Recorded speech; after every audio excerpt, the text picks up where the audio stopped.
Felices y como hacemos siempre, vuelvo a saludar a los que ahora están conectados. Buenos días, buenas tardes, buenas noches según los usos horarios. Gracias por estar en casa, gracias por conectarse con nosotros y estoy convencido que el mensaje que creo Dios ha puesto en mi corazón nos va a bendecir hoy. Antes voy a contarte rápido, quiero que me prestes atención estos minutos, porque no toda la gente del resto del mundo sabe esto. Cuando Dios nos regaló esta arena maravillosa, le prometimos al Señor que estaría abierto 24 horas, 7 días a la semana para la ciudad. De hecho, aquí, insisto con esto, los de casa lo sabemos, pero mucha gente no. Se reúnen los maestros del condado 2 o 3 veces al año, sin ningún costo. La policía, toda la policía del distrito se reúne aquí 2 a 3 veces al año. Te voy a pasar las fechas después, como digo siempre, para que pasen los semáforos en rojo. Total, toda la policía está acá. No, es un chiste, bueno, pero pasa los stop, no pasan tantos acá. Los bomberos, ¿qué más? Se hacen las elecciones aquí de la ciudad, se viene la alcaldía, todos los concejales, y sin costo, todo ponemos nuestros ingenieros de audio, de luz, de sonido, porque fue una promesa que íbamos a hacer una congregación para la ciudad. Y ya nos conocen, la policía nos ama, los bomberos también, porque no solo no le cobramos nada, sino que aportamos todo, encendemos todo para que ellos tengan sus fiestas, sus graduaciones aquí. Y nada más lo quiero contar para que el resto del mundo sepa también que River es una iglesia muy comprometida con la sociedad y esta semana pasada aquí se graduaron los bomberos. Fíjense la bandera que estaba allí izada en la puerta en uno de estos autobombas, o no sé cómo se le dice aquí, pero en nuestros países se llaman los carros de bomberos, literalmente. Y llegaron con todas sus familias, era la graduación. Estaban muy felices de estar aquí, como siempre, sorprendidos de que les abriéramos la puerta, que no les cobramos nada. Así que apenas nos incendiemos, ellos van a venir muy rápido. Hoy no quisimos cantar Ardiendo el Fuego por las dudas que los bomberos quisieran venir en agradecimiento a pagar algo. Pero lo bueno es que tuvieron su graduación. Yo te lo quiero mostrar porque esto también es iglesia. A mí me parece tan importante como cuando hacemos nuestros eventos de misiones. Es muy, muy importante. Así que gracias a todos los que son de la familia que permiten abrir las puertas, porque la arena no es mío, es de todos. Así que gracias por ser tan generosos. Para los maestros, para los bomberos, para la policía, para todos. Muy bien. Segundo, antes de transmitirte lo que creo Dios me dijo que te diga, te cuento. Esta semana me viajé a Ecuador, pero no dentro del ámbito de la gira de presidente. Esto no es la fecha de Ecuador para presidente. Va a ser, le cuento al ecuatoriano acá fanático con la bandera, va a ser en febrero, que voy a estar en Quito y en Guayaquil, en 2 teatros. Pero ahora fui particularmente, excepcionalmente, porque hace casi 10 años que no voy a visitar iglesias. Porque no me quiero mover los fines de semana de aquí y durante la semana tenemos mucha actividad con el programa de televisión, con la gira. Pero fui a Ecuador para estar en esta iglesia querida que se llama Comunidad de Fe, que me están mirando ahora, a quienes les mando un saludo enorme. Comunidad de Fe. Este es el pastor David Igman, un gran amigo, un gringo que está allí en Ecuador, que tiene una iglesia. Había esa noche, esto fue la noche del jueves, había unas 6,000 personas allí, es su congregación. ¿Por qué fui? Porque voy hace 11 años, casi ininterrumpidamente, a excepción que en el 2019 fue la última vez, luego la pandemia, y ya no regresé. Amo al pastor Igman, amo a su esposa que partió a la presencia del Señor, Katy, hace relativamente poco. Pero quería mostrarte esto porque cuando nosotros todavía no teníamos este edificio, y nos reuníamos en hoteles y cada fin de semana teníamos que ir de hotel en hotel. Eso duró 3 años cuando salimos de la Catedral de Cristal. Y me acuerdo que con contaduría librábamos los cheques los días viernes, orando que no los metan hasta el lunes porque no tenían fondos. La pasábamos muy mal. Cada vez que íbamos a un hotel nos salía 50, 60 mil dólares. Me acuerdo que todas las tarjetas estaban atiborradas. Y entonces yo llamé a mi amigo Igman, y Dios sabe que no para pedir dinero. Le dije, pastor, lo llamé a Ecuador, le dije, ¿podés orar por mí? Es uno de los pocos amigos que he llamado para pedirle oración. Y me dijo él con su tono gringo y ecuatoriano, mira, no solo vamos a orar, sino que vamos a sembrar en ustedes 60 mil dólares. Y envió Ecuador aquí a los Estados Unidos 60 mil dólares. Fue la única iglesia en la historia que nos ayudó cuando todavía River no era lo que era. Yo nunca me olvidé ese gesto. Le dije, déjame pagártelo de alguna manera. Me dijo, no, una ofrenda no se paga. Así que le dije, bueno, yo me comprometo a cada vez que me invites, al menos una vez al año, a estar contigo. Y fui a hablarle a los líderes, a la gente, hablé sobre el carácter. Fue algo maravilloso y le dije a Igman que queremos conocerlo, él va a venir con sus hijos. Le dije, queremos que la iglesia te conozca porque es un gran sembrador, porque nos ayudó cuando nadie nos ayudaba, cuando nosotros no enviábamos dinero al mundo, sino que estábamos muertos de hambre, no teníamos cómo pagar ni el sonido ni las luces. Ecuador, la iglesia Comunidad de Fe nos ayudó. Esto es caballerosidad, nunca se olvidó. Dios los bendiga mucho. Dios los bendiga mucho. Ya te transmito lo que Dios me dijo que te diga, pero hay un pequeño teaser. Ya nos estamos acostumbrando a eso.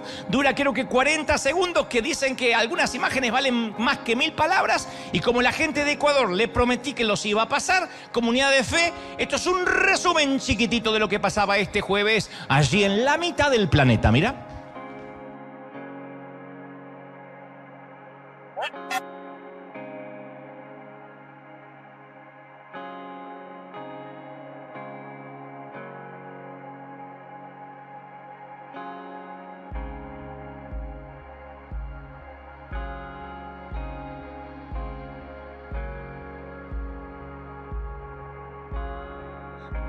Pero estoy absolutamente persuadido y convencido de que Dios tiene propósito con tu vida.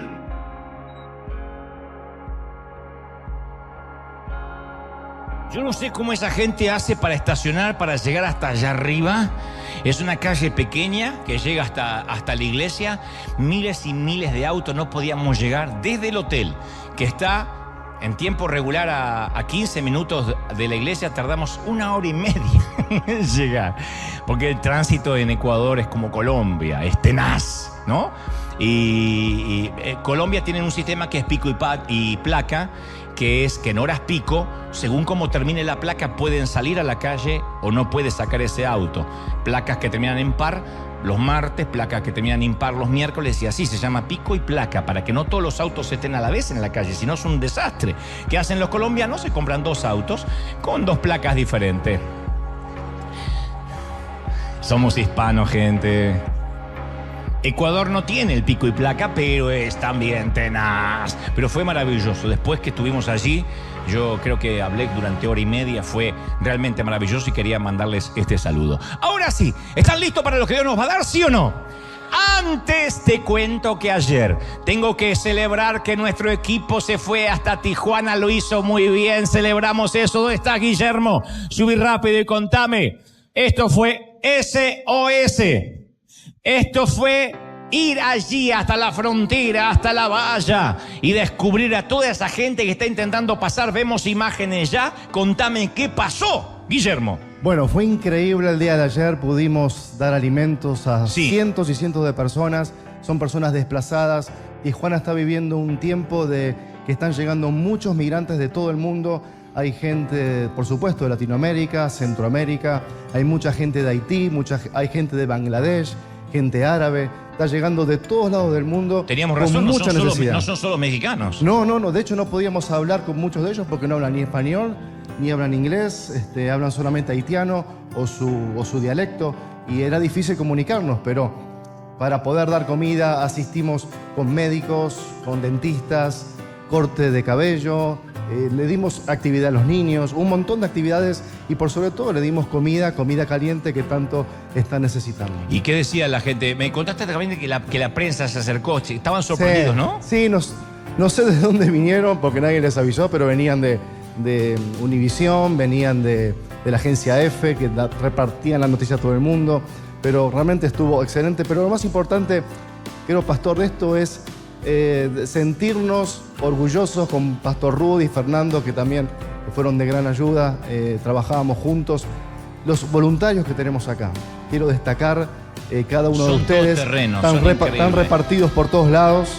No, es increíble. Mirá. Y llegaron el viernes. Llegamos el viernes, trabajamos todo el día el viernes, y muchos me decían, pastor, ¿podemos ir el viernes? Le digo, bueno, si quieren vayan, pero no sabemos si lo vamos a necesitar, porque teníamos supuestamente ya arreglado todo. pero ahí estuvieron, pagaron su hotel, su gasolina, su comida y estuvieron el viernes con nosotros juntos con los voluntarios de Tijuana y trabajando incansablemente hasta las 12 de la noche el viernes, luego al otro día temprano todo el día. A la noche llegaron ayer a la noche y hoy estuvieron acá y hoy están a las 7 de la mañana. No, es impresionante. Es impresionante. Yo digo siempre, ¿cómo se puede hacer esto? Porque uno ve las bolsas y dice, bueno, se invirtió dinero, la movida. Sí, se invirtió mucho dinero, que son también los recursos de la congregación. Pero no lo haríamos sin la atracción a sangre, sin la gente nuestra que va, sin nuestros voluntarios. Y yo no me canso de agradecerte. No es una frase hecha. Yo fui a Ecuador en un viaje eterno que tardó todo un día porque cancelaron vuelos. Con esto el 4 de julio está complicado.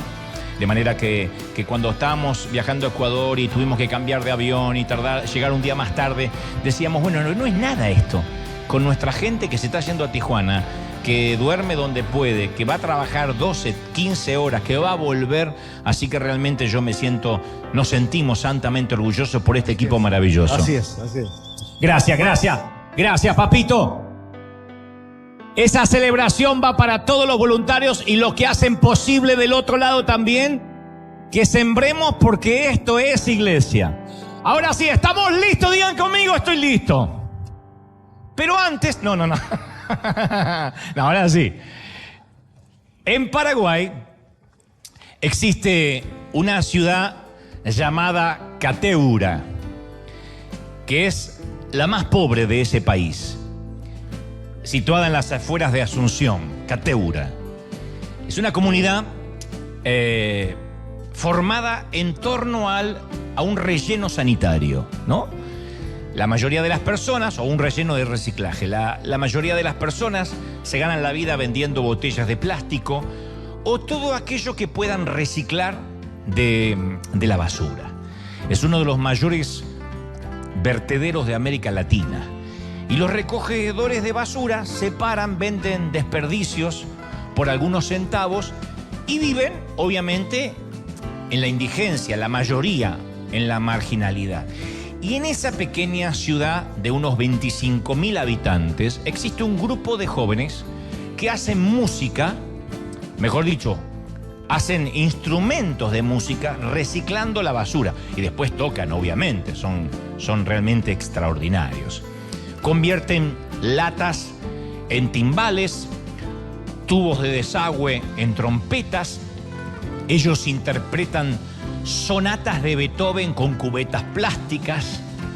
Un tal Fabio Chávez se imaginó una escuela de música para darle un poco de dignidad a estos muchachos que no tenían otra salida, que no veían un futuro, y se sumó a un tal Don Colá Gómez, que se dedicaba a recoger basura también, pero que tenía la habilidad de ser un artesano. Entonces fabricó un violín con una simple lata de pintura y ese fue el inicio. El siguiente instrumento fue un violonchelo, lo confeccionó con un barril de aceite, hizo las clavijas con un cepillo, el taco de un zapato, una cuchara de madera.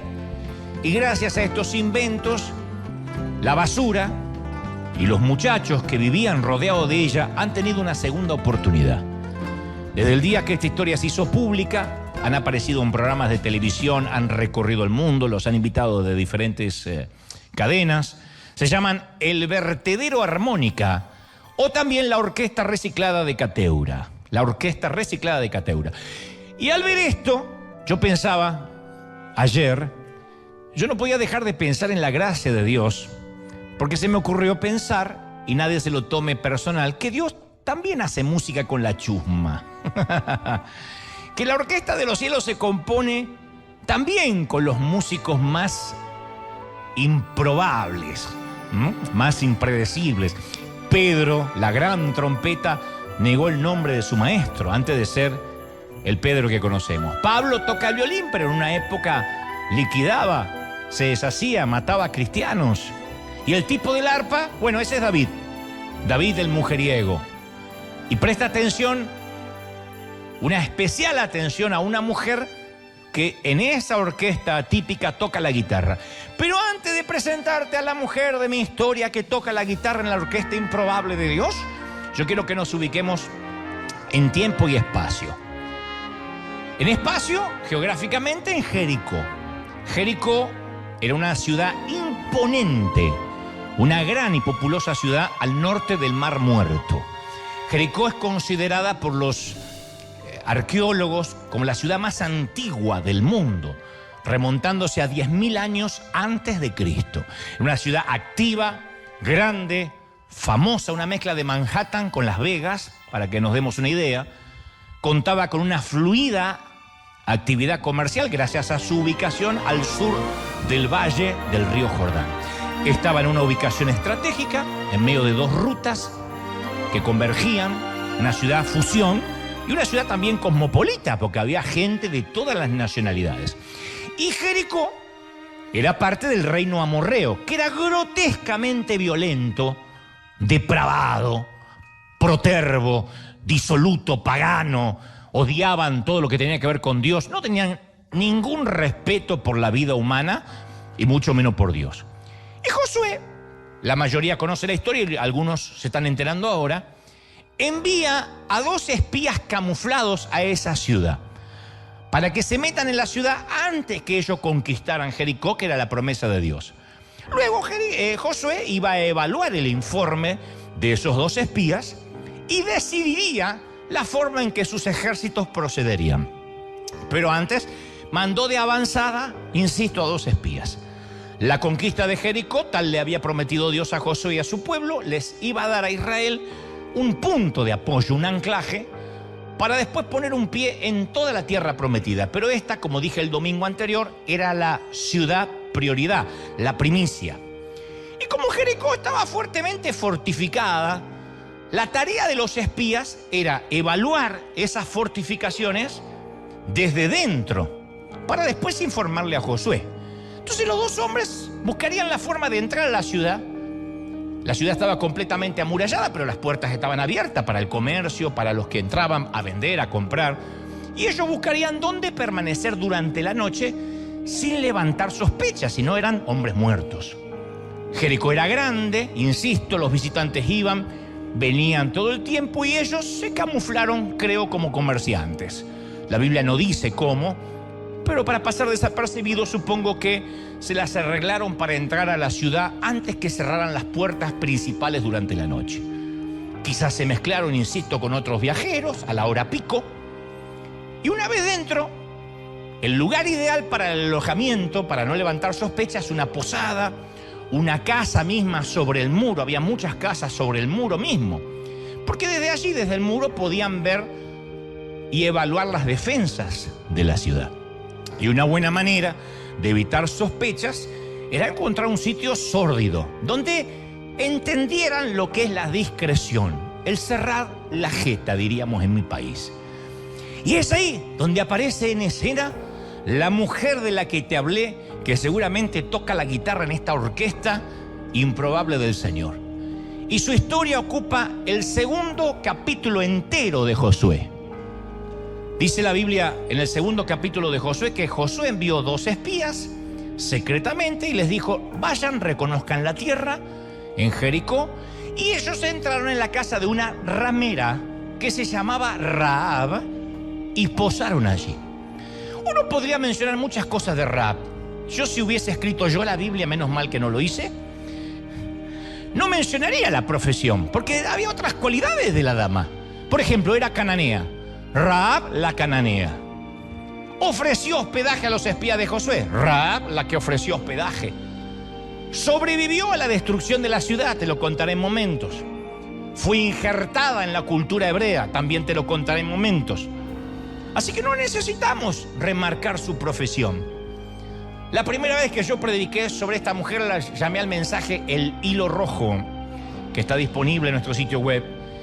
Y no creerás cuántas críticas me llegaron de todo el mundo. Una dama me dijo: Dante, siempre te veo, te escucho con mis hijos, pero has sido demasiado explícito. Y cuando hables de esta mujer deberías evitar algunos detalles que sonrojan. Yo tampoco dije nada feo ni grosero, pero cuando me dijeron esa crítica dije: sí, todavía sigue molestando la profesión de esta dama. Voy a las Escrituras y entiendo que de las 8 ocasiones que se la menciona en la Biblia, en 5 se la presenta como ramera. De las 8 que la mencionan, 5 dice prostituta. Yo digo, una sola vez no era suficiente, ya entendimos. O esa referencia no podía haber sido matizada, digo, con un eufemismo tipo algo más delicado. Rahab, la mejor anfitriona de Jericó.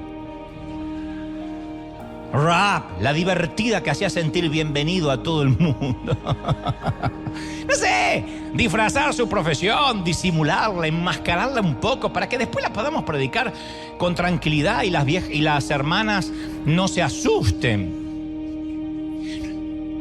Ponle un poco de corrector a esta imperfección bíblica, higienizar un poco, ¿no? La Biblia. Ay, por favor, claro. Yo le diría al escriba, y no menciones el burdel. Di que es una posada. Con los años se creerá que fue un hotel. O en todo caso, haz como Disney. Cuando en 1990 compra el guión de Mujer Bonita y lo transforma en un éxito de taquilla. Disney, poniendo de ejemplo en su película a Julia Roberts, tuvo la idea de hacer ver el trabajo de la prostitución como algo glamoroso, poniéndolo en la piel de esta gran actriz. Y el mensaje que dio la vuelta al mundo con esa película que batió los récords de taquilla era: si eres una prostituta, igual podrías tener una grandiosa historia de amor con alguien como Richard Gere. Oh. Pero la Biblia no dice nada de esto, no la menciona como una mujer bonita, no le pone música de fondo. Sin embargo, apunta a ella como un cartel de neón. Y hasta añade su nombre al Salón de la Fama del Libro de los Hebreos. Nos adelantamos en las Escrituras hasta el Nuevo Testamento y allí aparece Abel, Noé, Abraham, Isaac, Jacob, José, Moisés y luego inesperadamente Rahab, la ramera. Sin asterisco, sin notas al pie de página, sin disculpa. De hecho, su historia de prostitución es parte de su testimonio. Y volviendo a esta populosa ciudad de Jericó, su casa, la casa de Rahab, no está en algún callejón oculto del pueblo, en una calle sin salida, sino justo sobre la famosa muralla. La pared se ve que es suficientemente espaciosa como para poner sobre ella construcciones, un sendero o una calle, algo similar a lo que es actualmente la muralla china. Y esa es la zona comercial más cara de Jericó. El lote inmueble más caro es ahí. Por eso asumimos que Rahab tiene éxito en su negocio. Lamentablemente su negocio, su comercio es la prostitución. Se vende a los hombres perversos de esa ciudad aún más perversa. Y tanto ella como su casa son muy conocidas. Todos conocen el camino al burdel del Muro. Los que han ido y los que han oído de a oídas. Todos conocen el camino al burdel del Muro. Y todos saben lo que esta mujer se dedica, a lo que esta mujer se dedica. Y muchos de estos hombres conocen esas satinadas sábanas egipcias. Lo que pasa es que sus esposas no lo saben, pero han estado en esas resbalosas y satinadas sábanas. Ella, la mujer, piensa que no tiene ninguna misión en la vida, que no sirve nada más que dar placer a unos transeúntes a cambio de dinero. Es una mujer sin moral, obviamente, vive en una cultura pagana, se dedica a todo lo que Dios detesta. O sea que su largo descenso en el abismo moral comenzó mucho antes, fue intencional. ¿Quién sabe por qué? Lo cierto es que hasta ahora es irreversible, ella no está esperando cambiar de vida. Se dedica a esto. Vive en el mismísimo sótano de la jerarquía moral de una cultura gentil. Es degenerada, que la cultura es totalmente degenerada y excesivamente pagana, insisto. Pero la providencia divina, Dios, va a llegar al burdel de la muchacha y ese burdel va a ser uno de los ejes del triunfo militar de Israel. Y aquí es cuando la historia se pone interesante. Llegan los 2 espías que envió Josué y ella, como suele hacer a diario, le abre la puerta a los muchachos sin preguntar nada. Porque en su negocio es esencial la confidencia y la discreción. No te pregunto el nombre, no te pregunto de dónde vienes, hacia dónde vas, si estás casado, si eres soltero. Vienes a buscar diversión y eso me vas a encontrar. Además, si quieres pasar desapercibido, la mujer lo sabe, un prostíbulo es lo ideal. Los burdeles, a través de la historia, han tenido la política de no preguntar nada, de no investigar acerca de con quién se están inmiscuyendo. Los invita a entrar, tal como hace con el resto de los clientes. Desde luego, los israelitas no sacan ventaja de eso, no dicen, bueno, ya que estamos de espía, aprovechemos un ratito. No. Quizás fue eso mismo lo que ganó la confianza de la muchacha. No están allí para usarla, están en misión, son soldados. No van a abusar de ella, son tipos serios, sobrios. Y no vinieron a divertirse ni a pasar un buen rato. De hecho, son dos caballeros y la tratan con muchísima caballerosidad y con mucha dignidad. Entonces la casa de Rahab era perfecta para los propósitos de estos dos soldados. Porque el puesto donde está ubicada su casa permite mirar de cerca la muralla, que es la defensa principal de la ciudad que Israel pretende conquistar. A sus espaldas hay otra ventana desde la que se ve la vastedad del desierto regado por el Jordán. Pero la ubicación de la casa de la dama hace posible una rápida huida de ser necesario. Si están metidos más dentro de la ciudad, en el riñón mismo, les va a costar escapar si las cosas salen mal. Por eso ese es el lugar ideal. Y para alguien, seguramente un cliente regular del burdel, le parece que estos tipos son algo extraños, actúan algo extraños. Se dieron cuenta porque cuando Rahab abre la puerta, ellos entraron de manera muy caballerosa, y así no entran los que van a consumir los despojos humanos de una mujer a cambio de dinero. Su manera de entrar, de caminar, les hizo pensar a este husmeador chismoso que algo andaba mal. Además, la mayoría de los lugareños se mantenían en guardia respecto a los intrusos, porque les dieron órdenes estrictas de informar al rey sobre cualquier movimiento sospechoso, porque han visto que todo Israel está acampando alrededor y en cualquier momento pueden querer entrar. El rey funciona de la misma manera que un alcalde, que un intendente en nuestros países. Este en particular tiene el control militar. Dice que fue dado aviso al rey de Jericó diciendo: he aquí, 2 hombres que presumimos son de Israel han venido esta noche a espiar la tierra. Eso lo relata Josué capítulo 2, versículo 2. Apenas el monarca, el rey, se entera que los espías se están escondiendo en casa de esta dama de dudosa moral, envía soldados a arrestar a los 2 tipos. Así que ahora podemos ver una docena de hombres escurriéndose por un estrecho camino de adoquines en la zona roja de Jericó. Es muy tarde, promedia la medianoche, y en la zona roja no solo hay prostíbulos como el de Rahab, sino que hay tabernas alumbradas con antorchas que aún están abiertas, y algunos parroquianos un poquitito pasados de copas y de tequilas mexicanos. Todavía no se había inventado el vino Malbec argentino, así que el resto de las bebidas emborrachan rápido. La cuadrilla se detiene frente a la puerta de madera de un edificio de piedra contiguo a los famosos muros de Jericó. Y el capitán toca la puerta y Rahab responde. Y allí la vemos. Ella tiene muchas capas de maquillaje, mucha sombra en sus ojos pardos. Su voz es ronca gracias a que toda la vida fue fumadora. Así que se coloca una mano en la cadera adornada con las joyas del Medio Oriente, mientras sostiene un martini seco en la otra. Y mientras mastica chicle con la boca abierta dice: lo siento, muchachos, estamos completamente llenos esta noche. Ya viene.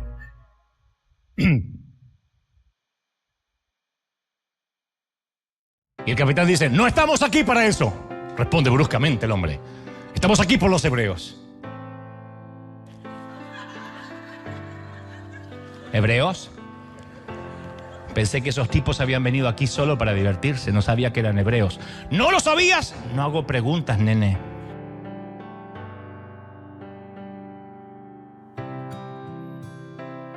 Yo no sé cómo voy a salir de esto.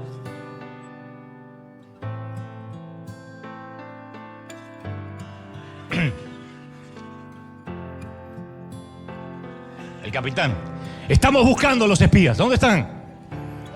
Y Rahab da un paso hacia afuera, mira hacia la izquierda, hacia la derecha, y luego baja la voz y dice en un susurro: se acaban de ir. Se escabulleron antes que se cerraran las puertas. Si se apuran, seguro los agarran. Y los soldados del rey dan media vuelta y salen corriendo. La rapidez mental de Rahab salva a los espías. Y el relato sugiere que ella, antes de abrir la puerta, ocultó a los hombres cuando se enteró que venían los mensajeros del rey, antes que los hombres estuvieran en la puerta. Cuando dijeron, vienen los soldados, se ve que los ocultó.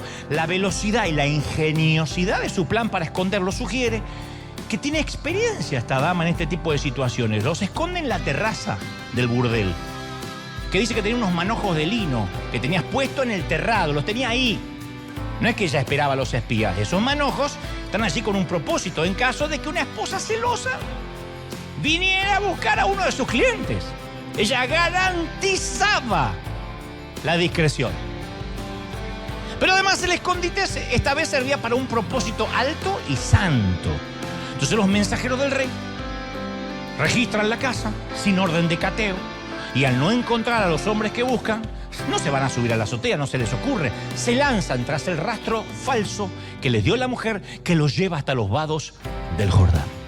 Y mientras que ellos dan vuelta a la esquina y desaparecen, Rahab se apresura y sube las escaleras del burdel y llega al techo donde está escondiendo a los espías. Le dice, ya no hay moros en la costa, muchachos, me los saqué de encima. Y ahí ella le da un testimonio explícito de la fe que la motivó a hacer lo que acaba de hacer. Porque ella pudo haber tenido una buena recompensa monetaria de parte del rey por entregarlos. Vive del dinero. Pero ella le explica el motivo por el cual decidió ayudarlos. Les revela por qué decidió cuidarlos y protegerlos. Entonces escucha lo que esta dama de reputación dudosa de Jericó le dice a estos caballeros, según lo relata el libro de Josué. Dice, sé que Jehová les ha dado toda esta tierra, porque el temor acerca del Jehová de ustedes nos invadió a todos nosotros. Todos los moradores de este país han desmayado emocionalmente a causa de ustedes. Todos hablan de ustedes, porque hemos oído que Jehová hizo secar las aguas del Mar Rojo delante de vosotros, hizo ahogar a los egipcios que los perseguían. Nos contaron las cosas que ustedes le hicieron a otros ejércitos, a otros 2 reyes en particular, porque Dios pelea con ustedes. Así que oyendo el chismerío, nuestro pueblo, todo lo que ustedes hicieron y Dios hizo por ustedes, nuestro corazón desmayó. No quedó aliento alguno en los hombres de aquí, porque conocen que ustedes vienen con Jehová y que el Dios de ustedes es el Dios de arriba en los cielos, pero también el Dios de abajo en la tierra. Así que os ruego, dice la dama, os ruego, aquí viene la petición, les ruego que me juren por Jehová. O sea, ya creían en Jehová, a pesar de ser pagana, porque dice, júrame por Jehová, que así como yo acabo de hacer misericordia por ustedes y les acabo de salvar el pellejo, ustedes harán lo mismo por mí, por mi padre, mi madre, mis hermanos. Me darán una señal de seguridad, salvarán a mi familia, y cuando ustedes conquisten esta ciudad no nos matarán, librarán nuestras vidas.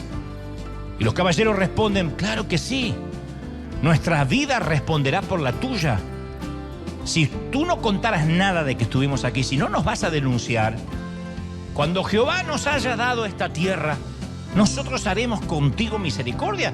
Es lo mínimo que podemos hacer, lo acabas de hacer recién. Entonces la mujer, inmediatamente, luego de aceptar este juramento de los 2 caballeros, los hace bajar por una cuerda, sostenidos desde lo alto de la muralla en medio de la oscuridad para que puedan escapar. Así que no solo la mujer tenía algunas cosas de lino allí para esconder a los clientes con esposas celosas, sino que también tenía una larga cuerda. No hay duda que en el pasado había organizado otras fugas, pero no de espías, sino de hombres infieles. Vino la vieja, cápate por atrás, y el tipo se tiraba, ¿no? Pero ahora las palabras de Rahab dejaron pasmados a los espías. Ellos nunca hubiesen esperado encontrar cobardes en Jericó. Ella le dijo, no, acá están todos temblando de miedo. Pero mucho menos esperaban encontrar fe en un burdel. Y así fue. Dios hace música con gente improbable. Ella había escuchado las poderosas evidencia de la supremacía de Dios sobre Israel en cuanto a cómo peleaba por ello en las batallas. Se había convencido que Jehová era el verdadero Dios. Dijo: juradme por Jehová. Los espías le hacen el juramento, la tratan, que van a tratarla con misericordia cuando conquisten la ciudad, pero le ponen una condición, los espías también. Le dice: mira, tú tienes que colgar en tu ventana un cordón escarlata. Ahí por donde nos vas a hacer bajar, coloca un cordón escarlata, que se pueda ver un cordón rojo. El color lo hacía fácilmente visible desde abajo del muro. Y su apariencia, dicen los teólogos, evocaba a la señal carmesí de la sangre salpicada sobre los dinteles de las puertas en la primera Pascua. Pero para la mujer, para Rahab, el cordón rojo no tenía nada de místico. Era solo el símbolo de su burdel. En el burdel, cuando el cordón rojo estaba colgado, significa que había disponibilidad, que no estaba ocupada. Cuando quitaba el cordón, significaba: no molesten, que estoy con clientes. Así que ella dijo: bueno, voy a colocar el cordón. Así que ella dijo: me comprometo a colgar. Y así fue que colocó en su momento ese símbolo, que casualmente, qué contrasentido, ¿no? O qué paradoja que el símbolo de su vida rota sería justamente aquello que la salvaría. Y luego los espías descendieron por medio de la soga, fuera de las murallas de Jericó. Rahab le aconseja que se escondan entre las montañas por un par de días hasta que cese la búsqueda. Y cuando los hombres salen de las montañas y regresan a Josué y le cuentan todo, Josué se pone alegre porque era lo que él esperaba escuchar. Le dice: mira, Josué, esta mujer nos contó que están todos muertos de miedo, que Jehová ha entregado toda la tierra en nuestras manos y los moradores del país desmayan delante de nosotros. Y Josué se envalentona, y los muchachos y el resto de los soldados también.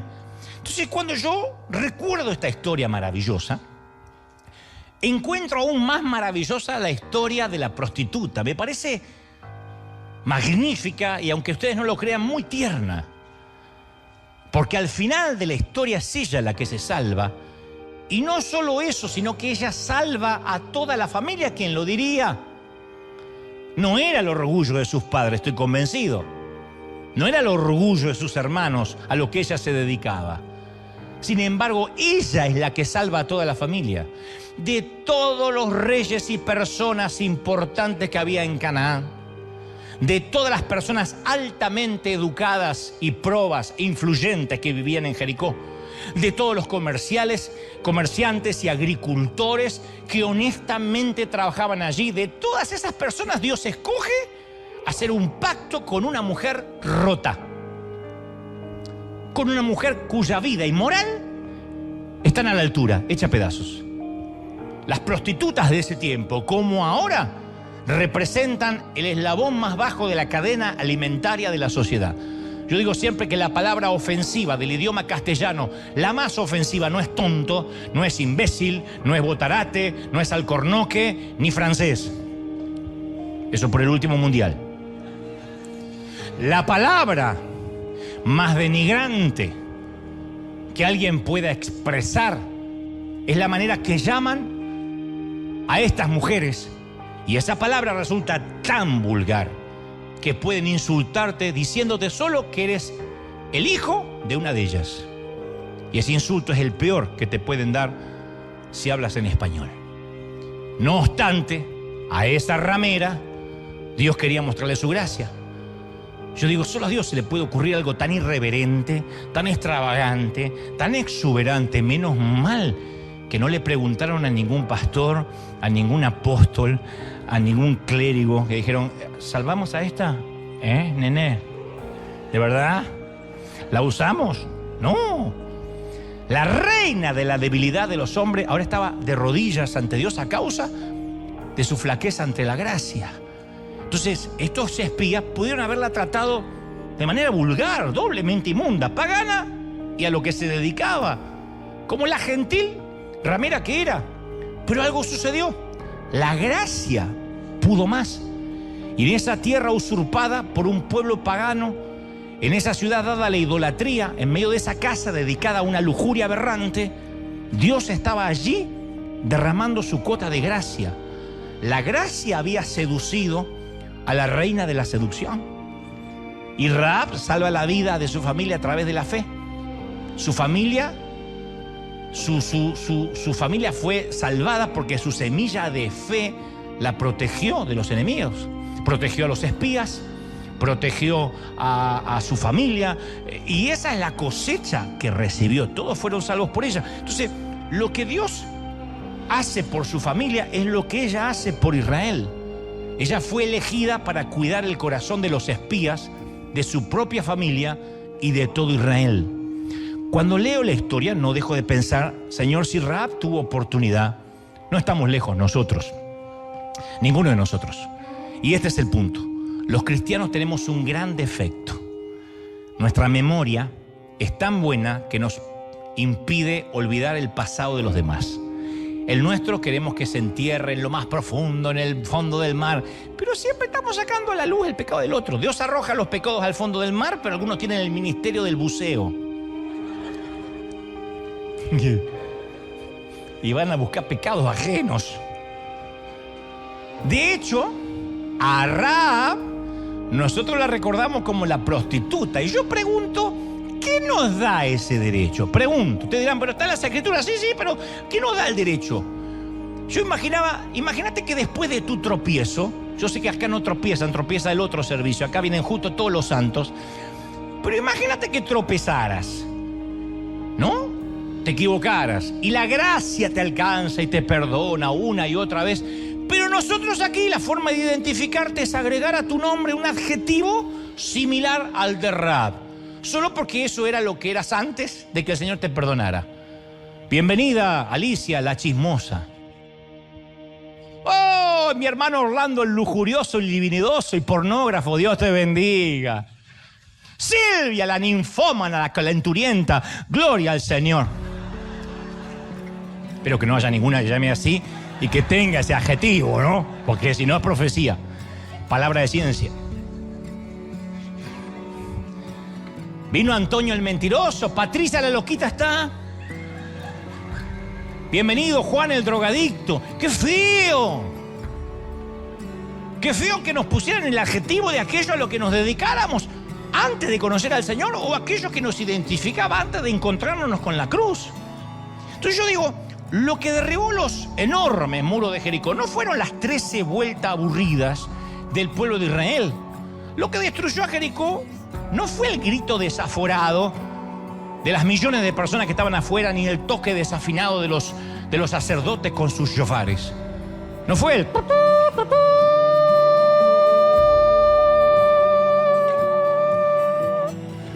actuación y efectos especiales por la misma ofrenda.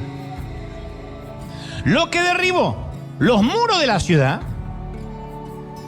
fue la obediencia. Los israelitas estaban altamente motivados a obedecer. ¿Por qué? Porque la fe de todos creció cuando recibieron el informe misionero de 2 miembros de la iglesia que fueron a la casa de una prostituta y que tenía fe en Dios. Yo creo que Josué no le dijo a todo el pueblo de dónde había venido la información, porque el pueblo no hubiese creído si le hubiese dicho quién dio la información. Cuando vinieron los 2 muchachos dijeron, están muertos de miedo y los vamos a comer y los vamos a destruir y a pasar por arriba, Josué se alegró porque fueron las mismas palabras que él había dicho hace años atrás junto con Caleb, los comeremos como a pan. Pero creo que les dijo, mantengan la discreción de quién les dio la información, porque en cuanto digamos que fue Rahab, una prostituta, no nos va a creer nadie. Pero fue esta mujer la que abrió una brecha en el muro. Y ella le dio, insisto, a los espías refugio, comida y la fe de que Dios les iba a dar la ciudad. Esos tipos salieron envalentonados. No hicieron un recuento de soldados enemigos. No se fijaron los flancos débiles de los muros. Solo creyeron en esta mujer. Porque la mujer tuvo la revelación. Fue la primera que tuvo la revelación de quién era Jehová de los ejércitos. Y que ese Jehová, como había estado en el pasado con Israel, iba a darle la victoria otra vez. Le creyeron a una pagana porque sus ojos hablaban de su convencimiento. Ella estaba llena de fe. Y yo pienso, y estoy convencido, persuadido, que Dios aún camina los pasillos oscuros de nuestras ciudades, subiendo las gradas angostas por los muros del norte, a donde más nadie quiere ir para no afectar su reputación. Yo estoy convencido que en los últimos tiempos que son estos, Dios está levantando gente como Rahab, y por favor no te sientas ofendido, hablo de gente rota, independientemente a lo que se dedique. Que mientras que muchos se encierran en sus oxigenados templos desinfectados con cloro, Dios todavía se está dirigiendo a la casa de Rahab. ¿Y quién lo diría? Rahab encontrándose con Dios, o lo mejor dicho, Dios saliendo a la búsqueda de Rahab. ¿Qué posibilidades había que esto ocurra, gente? Que Dios descubra un corazón tierno en una ciudad endurecida, de todos los que pudo haber salvado, que además tenía una ventaja, Rahab, que a lo mejor la tienes tú ahora, o la tenemos todos. Rahab no tenía nada que perder. Al cabo ella estaba en el peldaño más bajo, ya había perdido su reputación, el respeto de su familia, el respeto de los vecinos, había perdido su posición social. La dama estaba en el fondo del pozo. ¿Qué tenía para perder más que pedir misericordia? Y a mí se me ocurre que tal vez es ahí donde te encuentras ahora, donde muchos de nosotros nos encontramos en algún momento de la vida. Puede que obviamente no vendas tu cuerpo, pero has vendido tu lealtad, has vendido tu autenticidad y vives una hipocresía hace tantos años en un matrimonio sin amor. O de pronto has vendido tu honestidad y estás harta de vivir en la indiscreción, proscripto, con miedo a que te descubran. O has vendido tu ministerio, tenías tantas ganas de servir a Dios y hacer cosas que marcaran una diferencia, y ya no sabes cuándo fue la última vez que te arrodillaste a orar y decir: Señor, no me levanto de aquí hasta tanto tú me uses. Has vendido tu atención y a cambio de un poquito de amor y de algunas migajas diste lo mejor que tenías, que es tu cuerpo o tu alma, lo que es peor, porque cuando te destrozan el corazón y juegan con tu corazón como si fueran un castillo de naipes, te lo desmoronan y después es muy difícil volver a reconstruir. O has vendido tus talentos, todo lo que sabes hacer de pronto no lo estás haciendo para Dios hace tantos años. Te has vendido, porque todos, mis queridos, nos hemos vendido en algún momento. Yo también me avergüenzo de momentos de mi vida en que acepté cosas que hoy no puedo creer que las hayas aceptado. Y estuve en stage, y en escenarios y en iglesias que debía haber dicho rotundamente no. Pero a la necesidad del dinero, o de figurar, o de que me invitaran, o no quedarme afuera, hizo que estuviera en sitios que aun cuando todavía los veo en YouTube, me dan mucha vergüenza. Y digo, ¿por qué me vendí? Si yo me había regalado el no, si yo pude haber dicho no, esto no coincide con mis convicciones. ¿Cómo es que en algún momento de mi vida acepté estar entre gente que hacía pactos con dinero, o estar allí porque dije, bueno, tal vez esto promocione más la iglesia? Tal vez mis intenciones eran correctas, pero en el fondo sabía que estaba vendiendo lo que Dios me había entregado. Y creo que aquí hay mucha gente que está diciendo, ¿sabes? Ahora que lo dices, yo también he pecado demasiado, he fracasado demasiado, me he tropezado con demasiada frecuencia. Ahora que lo dices, yo también siento que de alguna forma vendí lo que tenía. Tal vez tu pasado sea turbulento, es posible que tu linaje esté marcado por la inmoralidad de algún modo. No necesariamente porque sí o sí haya una prostituta en tu familia, pero todos tenemos o abuelas, o primos, o sobrinos que sabemos que tienen vidas disipadas, lujuriosas, o nosotros mismos hemos estado envueltos en esa lujuria. Y dices, honestamente, yo también, ¿sabes? Estoy en el basurero de la sociedad. ¿Cuál es la respuesta resumida en una sola palabra? Rahab. No Josué, no los israelitas, Rahab. Dios se ocupó de darle un capítulo completo en el libro militar de Josué para que no pensemos que la tierra prometida solo es para algunos pocos elegidos. Él coloca a esta mujer al principio del libro, y si Rahab está ahí es porque River también va a estar, es porque nosotros podemos estar. Nos da esperanza, gente. Alguien tiene que decir, ese es mi Dios, esa es la gracia, la esperanza. Rahab recibe más pulgadas de tipografía que los sacerdotes, que el asistente de Josué, que los propios espías. Yo digo, si la cantidad y la cronología ¿Quieren decir algo en la teología? Entonces la posición de Rahab me está diciendo esto. Dios tiene un lugar para las Rahab de este mundo. ¿Lo creemos, sí o no? Hay un lugar. Para los que se sienten rotos, para los que se sienten lastimados, hay un lugar específico. Dios no te olvida. ¿Cómo te ama el Señor? ¡Aleluya! ¿Cómo no te va a amar? Claro, resulta que los espías hebreos realmente eran misioneros. Eran evangelistas. Porque ellos, cuando subían por los muros o cuando entraban, pensaban que iban a hacer una exploración militar. Pero Dios no necesitaba un informe de reconocimiento. Si el plan de Dios era derribar los muros de la ciudad, le dijo, den vueltas, canten y toquen shofar. Y se van a caer como fichas de dominó los muros. Dios no necesitaba que Josué enviara un reconocimiento previo. De hecho, nunca Dios se lo pidió a Josué. Dios no envió a los hombres a pedir información necesariamente. Él envió a los espías para llegar al corazón de Rahab. Y si Josué sabe que la orden de Dios es enviar un equipo de avanzada, él cree que es para recalar información, pero es para alcanzar el corazón de la prostituta. Y cuando los espías escaparon, Rahab hizo todos los preparativos, porque ya había entregado su corazón a Dios. Le dijo a su familia que se preparara. Imagínate la cara de la madre. Mamá, nos vamos. Van a atacar y nosotros vamos a ser salvos. Ah, sí. ¿Qué servicio ofreciste anoche para semejante oferta?